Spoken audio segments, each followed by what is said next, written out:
Alright, welcome back to the video. I know it's been a while. You know, I'll be weird with the uploads. But today we're going to be reacting to this virus shouldn't exist, but it does. I seen this video came out a couple days ago and it's been doing well. So I said, let me react to it, you know, try it out, see what it's about. Alright, so let's get into it. Hidden in the microverse all around you, there's a merciless war being fought by the true rulers of this planet, microorganisms. Amoebae, protists, bacteria, archaea, and fungi compete for resources and space. And then there are the strange horrors that are viruses hunting everyone else. Not even alive, they are the tiniest, most abundant, and deadliest beings on Earth, killing trillions every day. Not interested in resources, only in living things to take over. Or so we thought. Turns out there are giant viruses that blur the line between life and death, and other viruses hunting them.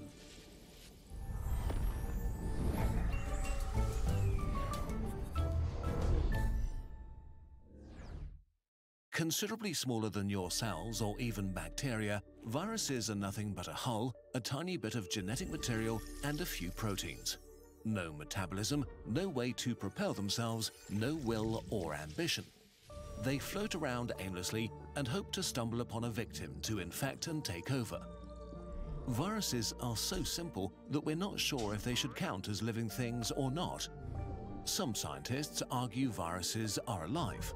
Others think that the cells they infect are the actual living viruses, hybrid organisms called virocells, and the viral particles are more like seeds or spores.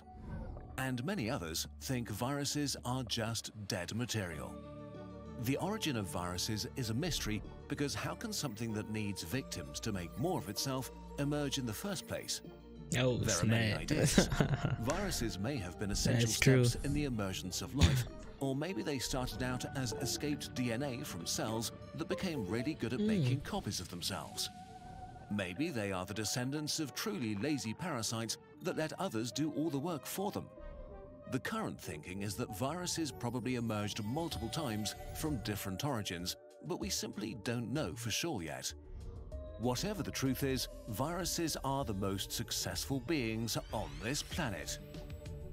There's an estimated 10,000 billion viruses on Earth.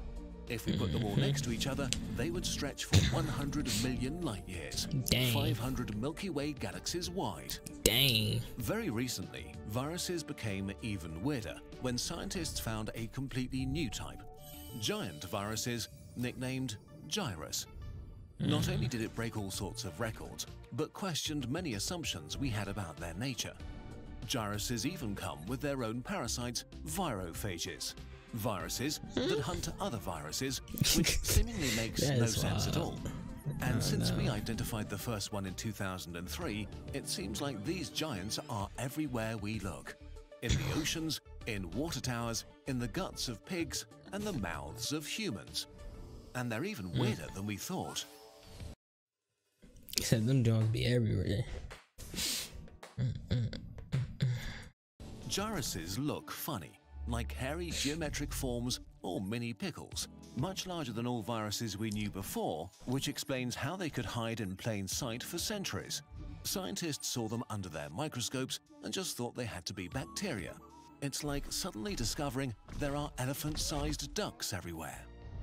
Most gyruses we've found so far hunt amoebae and other single-celled beings. When they find a victim, they connect with it and use its natural processes to enter the cell. Like all viruses, their goal is to misappropriate the victim's infrastructure and procreate. Imagine a mouse crawling into your mouth and using your guts and bones and fat tissue to build a mouse factory. The gyrus unloads its attack proteins and genetic material and rearranges the cell from the inside. Its structural elements, protein production machinery, and large amounts of mitochondria for energy are changed to become an actual factory called viroplasm. Some gyruses even construct a membrane to shield them from the cell's antiviral defenses. Once finished, the viroplasm begins to assemble new gyruses, using the victim up from the inside until it's filled up. Finally, the invader usually orders the cell to self-destruct and releases new gyruses to look for new prey. But what makes gyruses special is not their modus operandi or their size even, it's that they are much more complex than thought possible for a virus. Your cells have around 20,000 genes. A typical bacterium has a few thousand genes. The coronavirus has around 15, HIV or the flu around 10. The number of genes alone is certainly not everything. The tomato, for example, has 35,000 genes. But generally, we think of life as a complex system, so below a certain complexity level, something may be closer to dead material rather than a living organism. But gyruses can have hundreds or even thousands of genes, blurring the line between living and dead things. And it's not just the numbers that are special, but also what these genes do. We used to think of viral genes as the simplest of instructions, just enough to overcome the defense of their victims and make new viruses. But many gyrus genes are completely unique, basically mystery genes. Even more confusing, a huge selection of their genes that are actually hallmarks of living things. Genes that regulate nutrient intake, energy production, light harvesting, replication, or are just necessary to keep cells alive. Some recent studies have even suggested that some gyruses with very complex genomes may be able to maintain a basic level of metabolism on their own, which, if true, will shake up what we thought of viruses even more. We still don't know anything for sure, but one idea about gyrus genes is that they might fundamentally alter the physiology and evolution of their victims by integrating their own genomes and merging with them into chimeric organisms. Or the other way around, take some host genes with them and be changed themselves. For billions of years, gyruses may have been existing alongside and infecting cells, exerting an unseen influence on the development of life. Not just as a parasite, but jerking evolution in different directions by mixing genes around in all directions. Which brings us to another unique thing about them, virophages, the viruses hunting gyruses. The concept itself is a bit mind-boggling. How can a thing that might be dead hunt another thing that might be dead too? Let's look at one of them. The virophage Sputnik is hunting a gyrus called mammavirus that itself is hunting amoebae. Sputnik is a tiny minimalistic virus that doesn't even have the genes and tools to replicate itself. What it does have is the ability to hijack the viroplasm factories of mammaviruses. So virophages need their victim, the gyrus, to infect their victim, an amoeba, first, and then they can parasitize it. A mammavirus viroplasm infected by Sputnik can only produce very few new gyruses, and among these, many are deformed and broken, unable to infect further cells. Instead, it makes loads of new Sputnik virophages. Other virophages are even more subtle. When they infect a viroplasm, they just integrate their genetic code into the newly produced gyruses like sleeper agents.